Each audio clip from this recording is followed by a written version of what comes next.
L'IA est au cœur de la stratégie du numérique pour l'éducation que nous avons publiée en 2023 pour la période 2023-2027.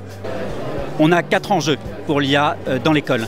Le premier enjeu, c'est simplement apprendre ce qu'est l'IA, comment ça marche, quels sont les risques liés à l'IA et comment on peut en tirer parti. L'école a un rôle fondamental là-dedans. Deuxième enjeu, c'est de former des spécialistes dans l'IA, parce que là, c'est un enjeu de souveraineté nationale, européenne. Il faut qu'on arrive à former des garçons et des filles à l'IA. Troisième enjeu, c'est mettre l'IA au service des apprentissages. Là, c'est comment l'IA peut apporter de la remédiation personnalisée, de la personnalisation dans les enseignements. Et le quatrième enjeu, enfin, c'est simplifier le travail des enseignants. L'IA peut être également au service du travail quotidien de l'enseignant, pour l'aider à corriger ses copies, pour l'aider à préparer ses cours, etc., etc. Donc, cette session 2024 montre une évolution par rapport à la session 2023. Là où en 2023, nous étions à l'ère des pionniers, de montrer des expériences en train de se faire, dès cette année, nous sommes déjà à l'ère des réflexions sur les expériences avec, par exemple, de jeunes thésardes qui sont venus nous présenter des réflexions, déjà des retours, des études d'impact. Et non, on voit qu'en simplement un an, on y est véritablement monté à la fois en compétences, en expertise et en réflexion sur un sujet toujours en mouvement. Alors, ce qu'on a voulu montrer avec la diversité de ces exemples, c'est que enseigner l'IA ou enseigner avec l'IA, ça existe déjà. Ça existe déjà à différents niveaux, de l'école primaire jusqu'à la terminale, mais aussi à l'université. Et puis ce qu'on a voulu montrer, c'est qu'enseigner l'IA, ça se prépare. Donc c'est pour ça qu'on a aussi parlé de travaux de recherche qui abordent ces sujets. Et puis ce qui était important de montrer aussi, c'est qu'il y a des supports différents, la diversité des supports qui sont utilisés avec des méthodes traditionnelles, avec des débats, avec des systèmes en ligne, avec des robots. Donc voilà, c'est vraiment cette diversité qu'on a voulu illustrer.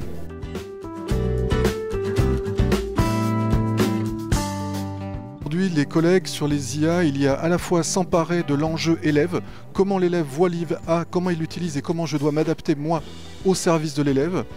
L'enjeu élève en termes d'inclusion. Est-ce que l'IA peut m'aider à adapter mon projet pédagogique au service des élèves, de chacun des élèves?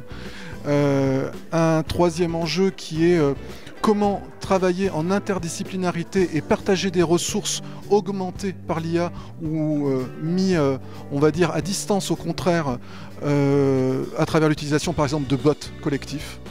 Et puis il y a aussi la question de s'acculturer à l'IA. Il y a une très grande hétérogénéité en termes de maîtrise des collègues qui commencent à avancer et se servir au quotidien, puis des collègues qui n'y connaissent rien mais qui ont envie. Alors la question de l'IA, elle est posée pour l'ensemble des disciplines scolaires, mais elle se pose de manière accrue pour les langues vivantes pour de nombreuses raisons. L'une des raisons évidentes, c'est que parmi les outils IA les plus connus, il y a les traducteurs en ligne qui changent fondamentalement la donne sur la question du sens que l'on peut donner à l'apprentissage des langues et au plurilinguisme. Le cours du Langue de demain, avec l'assistance proposée par l'IA, est un cours où on va former les élèves fondamentalement à de la médiation interculturelle.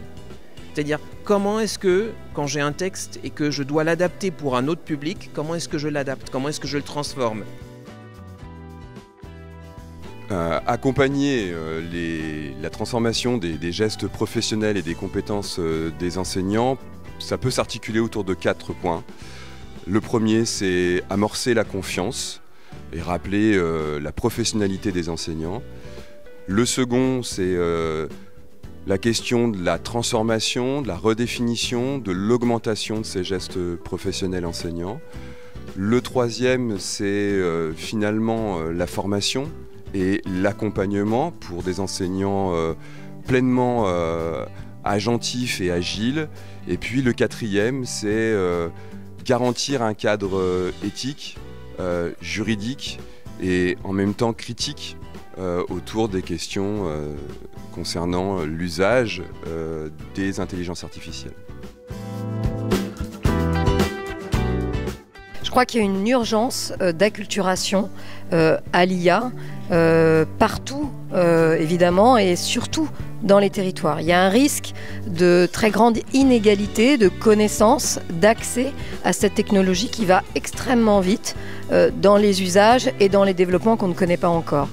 Quand on a vu l'initiative portée par le Conseil national du numérique de développer des cafés IA avec les académies évidemment et avec tous nos partenaires pour mener aux côtés du Conseil national du numérique cette très belle idée, c'est-à-dire rendre l'IA accessible à tous les citoyens par des moments non seulement de formation mais des moments d'échange où on vient partager ses pratiques, on vient apprendre ensemble en étant ensemble, c'est-à-dire en présentiel. Ça peut paraître paradoxal, mais sur ces sujets, il est nécessaire d'échanger, de se parler, de sortir de ces représentations, de confronter ces représentations.